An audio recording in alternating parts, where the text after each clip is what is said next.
y de Jesús, luz para alumbrar el camino del que está perdido y nos hunde en la tormenta. Y sé, sal, y donde hay necesidad, sal para devolverle el sabor de su gran amor y regarlo por la tierra. Hola, ¿cómo estás? Bienvenidos una vez más a tu programa Luz y Sal. Te habla tu amigo Julián y te recuerdo de que nos des un like, un share, compártelo para que sea de bendición para alguien más. Si nos estás viendo a través de YouTube, recuerda de suscribirte ahí a la campanita y dale ese like, que así seguimos creciendo y la palabra seguirá llegando a todos lados. Bueno, ustedes dirán, ¿pero qué pasó? ¿Dónde está? Le digo, hemos cambiado un poquito, cambiamos de lugar para hacerlo un poco diferente. Bueno, entremos en materia. ¿Cómo se llama la enseñanza de hoy?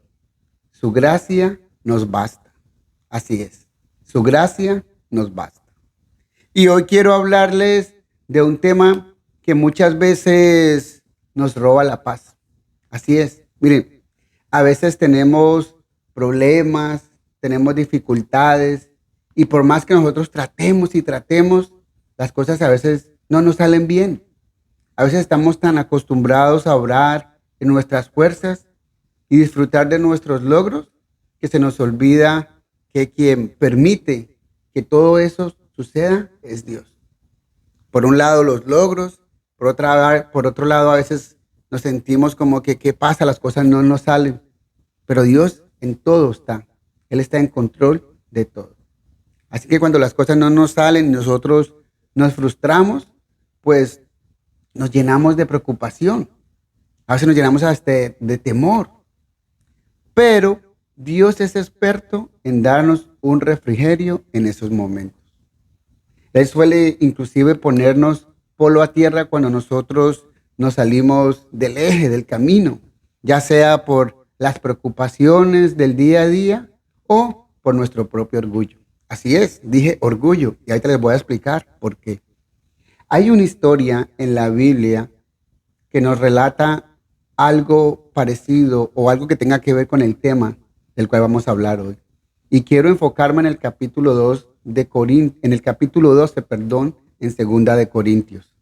Y me gustaría que se leyesen todo el capítulo 12 para que puedan entender el contexto de lo que yo les quiero hablar. Pero ahorita quiero meterme en el versículo 7 al 9. Segunda de Corintios, capítulo 12, versículos 7 al 9. Y dice la palabra de Dios: aún cuando he recibido de Dios revelaciones tan maravillosas, así que para impedir que me volviera orgulloso se me dio una espina en mi carne, un mensajero de Satanás para atormentarme, e impedir que me volviera orgulloso. ¿Se acuerdan que les dije el orgullo? Para que Pablo se volviese orgulloso. Y continúa en el versículo 8. En 3 ocasiones distintas le supliqué al Señor que me la quitara. Cada vez Él me dijo: mi gracia es todo lo que necesitas. Mi poder actúa mejor en la debilidad. Así que ahora me alegra jactarme de mis debilidades para que el poder de Cristo pueda actuar a través de mí. Esta es la versión Dios habla hoy. La Reina Valera dice: bástate mi gracia, porque mi poder se perfecciona en tu debilidad. Y es de esto lo que quiero hablarles hoy. ¿Qué era exactamente, número 1, ese aguijón en la carne de Pablo? Muchas veces se preguntarán, ¿pero cómo hace un aguijón? O sea, ¿a qué se referirá la palabra con esta enseñanza? Bueno, simplemente o en realidad nosotros no tenemos la información suficiente para decirlo, tal vez con mucha precisión, pero esto no ha prevenido que muchos comentaristas, maestros, estudiosos, doctos de la palabra den su propia opinión. Mire, algunos lo ven principalmente como una fatiga espiritual. Quizás Pablo se sentía cansado de tantas cosas que estaría viendo en ese momento. Otros piensan que tal vez Pablo estaba siendo perseguido. Recordemos que Pablo pasó de ser el perseguidor a ser el perseguido. Él perseguía a la iglesia, él perseguía a los cristianos. Pero después de que el Señor Jesús se le aparece, sucede algo diferente en él. Y él empieza a predicar acerca de nuestro Señor Jesús. Otros podrían decir que era una enfermedad física o mental. Inclusive, algunos dicen que tal vez podría ser una lucha con pensamientos de lujuria o pensamientos pecaminosos. Y mire, se ha dicho tantas y tantas cosas, pero todavía no sabemos cuál de esas sea. Lo único que sí es importante fue el mensaje que el Señor le dijo cada vez que Pablo le preguntó, Señor, ayúdame o quítame este aguijón. El Señor le dijo, bástate mi gracia. Y aquí hay varias cosas que me gustaría denotar. Miren, alguien podría decir, pero es que Pablo era una persona impaciente. O sea, ¿cómo así que le preguntó 3 veces al Señor que le quitara el aguijón? O sea, él ni siquiera esperó, no le dio tiempo al Señor que obrara. La palabra no nos dice cuál fue el lapso de tiempo entre cada oración, cada petición. Alguien podría decir, lo que pasa es que Pablo fue incrédulo, no supo creer en el Señor, no supo esperar, estaba apenas aprendiendo. O es que no se supone que Dios sabe lo que nosotros le vamos a pedir antes que se lo pidamos. Son otras de las cosas que se podrían decir, ¿verdad? Inclusive alguien puede hablar a su favor y decir, bueno, es que la palabra también nos dice que oremos sin cesar, que pidamos en todo momento, que no dejemos de pedir. O también alguien podría decir, bueno, pues no será más bien que Pablo no sabía pedir. Esto pudiera ser otra de las tantas preguntas que nos pudiésemos hacer, ¿verdad? Ahora, si nosotros leemos todo el capítulo completo, como les dije, vamos a poder entender por qué a Pablo hablaba de no jactarse de lo que él había visto. Y a Pablo le ocurrió algo muy importante. Pablo subió al tercer cielo y él tuvo una visión y él vio cosas que quizás iban a engrandecer su corazón de tal manera que se iba a sentir orgulloso.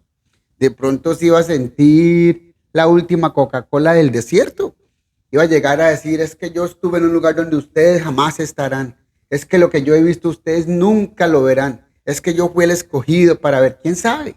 ¿Quién sabe qué iba a pasar? Por algo el Señor puso ese aguijón. Y eso es lo curioso de esto.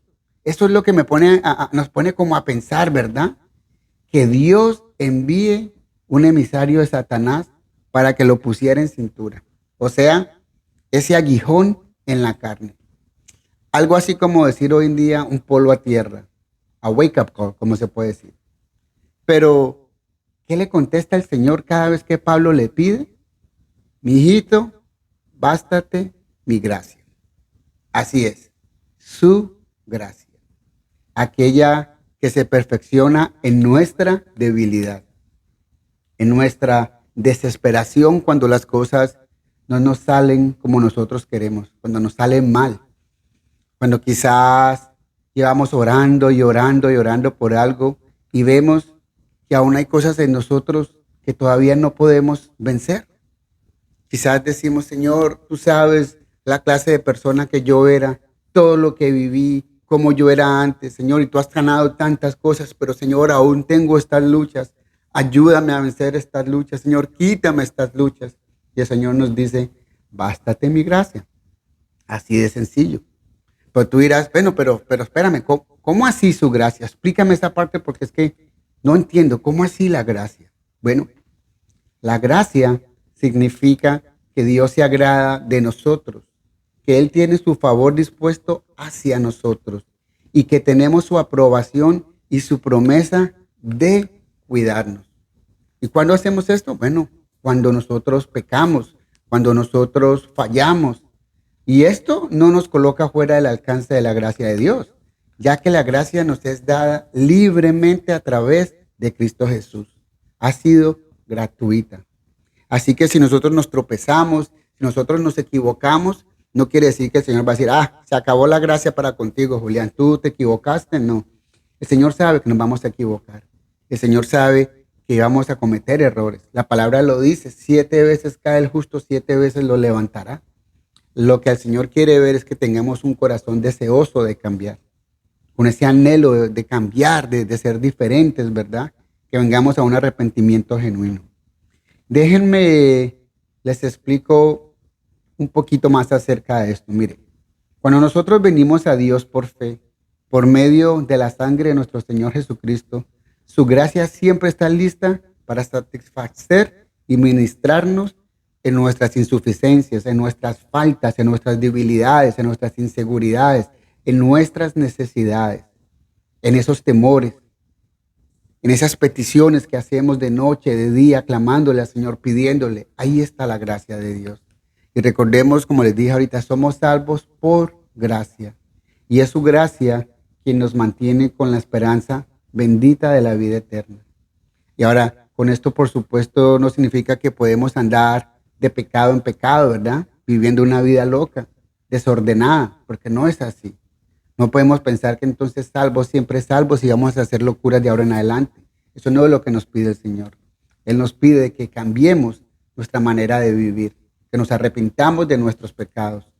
Y la gracia de Jesús nos da la fortaleza para seguir adelante, para descansar en Él, para creer en Él, que Él es quien está hablando. Quizás Pablo hubiese caminado con orgullo, pensando que él era el chacho de la película por todo lo que había visto y lo que había conocido. Nadie ha visto lo que yo, más que si esta gente viera lo que yo he visto, mejor dicho. Déjenme, yo les cuento, hey, ustedes, déjenme la primera silla porque es que yo estuve en el tercer cielo. No, es que ustedes, mi currículum dice que yo estuve en el tercer cielo, así que ahí me tienen que invitar a predicar porque lo que yo he visto, nadie lo ha visto. Ahí me tienen que dar los mejores lugares porque lo que yo he visto, nadie lo ha visto, porque yo he estado donde nadie ha estado. Esto hubiera podido pasar, ¿verdad? Y qué interesante que Dios permitiera que el mal, o que Él use el mal para hacer algo bueno, para darnos una sacudida, para que nosotros, de cierta manera, aprendamos a depender de Él. ¿Y para qué eso? Bueno, para evitar que nuestro ego se infle y no nos permita entrar por la puerta, así como es que yo sé, es que yo sé. Mire, esto de que Dios permite el mal solo nos comprueba una vez más que aún Satanás es un siervo de Dios. Así es. Satanás no puede hacer nada con nosotros si el Señor no se lo permite. De hecho, si hemos leído la historia de Job, ahí está la respuesta. Hasta ahí tuvo que pedir permiso Satanás para meterse con un hijo de Dios. Nosotros, como hijos de Dios, estamos cubiertos por la sangre de Cristo. Así que Satanás no puede hacer nada que Dios no le permita hacer. Entonces, para los que viven a toda hora peleando con Satanás y dándose golpes con Satanás, él no puede hacer nada que Dios no le permita, a no ser que nosotros abramos una puerta para pedirle permiso a él. Si abrimos la puerta de la casa, venga, don Sata, entre, siéntese, destape la olla, mire a ver, con nuestra forma de vivir, con nuestros pecados, pues le estamos dando una autoridad al enemigo. De lo contrario, Dios está en control. Muchas veces nosotros tenemos una enfermedad, ¿verdad? Y venimos al Señor, Señor, pasa el tiempo y no pasa nada, Señor. No somos sanos. Y nos repetimos los versículos de memoria, donde dice, Señor, tú dices en tu palabra que por nuestras llagas, que por tus llagas hemos sido sanados, Señor. Y lo repetimos, pero no pasa nada. Y entonces decimos, Señor, ¿acaso te has olvidado de mí? Señor, mi problema no se soluciona. Señor, ¿por qué me están pasando todas estas cosas? ¿Por qué no me escuchas? Señor, tú sabes lo esforzado que yo soy en mi trabajo, lo dedicado que yo soy en mi trabajo. Señor, doy la milla extra, pero no es posible porque a mí no me dan el ascenso. Señor, ¿por qué no encuentro trabajo? Señor, ¿por qué mi proyecto no se levanta? Señor, mi compañía con la que he tratado, con la que he luchado de levantar, no termina, Señor, de arrancar.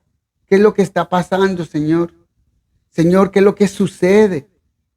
Y tú nos dices, bástate mi gracia. Y mira lo que nos dice Filipenses 4, versículo 6. Filipenses 4, 6 dice, por nada estéis afanosos, si no sean conocidas vuestras peticiones delante de Dios, en toda oración y ruego, ¿con qué? Con acción de gracias. En toda oración y ruego. O sea que tenemos que seguirle pidiendo al Señor, ser constantes en nuestra oración, pero sabiendo de que Dios está en control. No paremos de orar. Quizás ese pensamiento con el que luchas, quizás ese aguijón con el que estamos luchando nosotros, tiene un propósito en nuestra vida. Por eso cuando leemos este versículo, cambiamos nuestra manera de pedirle al Señor. En vez de pedirle, Señor, quita, digamos, Señor, dame sabiduría para luchar con este que yo tengo. Señor, hay un propósito en tu vida. Dame la fortaleza para salir adelante. Señor, que tu gracia me baste y que tu poder se perfeccione en mi debilidad. Y bueno, este es el mensaje que tengo para ustedes en este día. Espero que haya sido de mucha bendición. Recuerda, los problemas, las situaciones difíciles siempre van a venir, pero que nos baste la gracia de nuestro Señor Jesucristo. Descansemos en Él porque su poder se perfecciona en nuestra debilidad. Te habló tu amigo Julián en este tu programa Luz y Sal. Chao, chao, nos vemos. ¿Quién soy yo para señalar a aquel que ha caído y beber de esta copa de ignorancia? ¿Quién soy yo para criticar a aquel que está perdido? Si alguna vez yo estuve allí.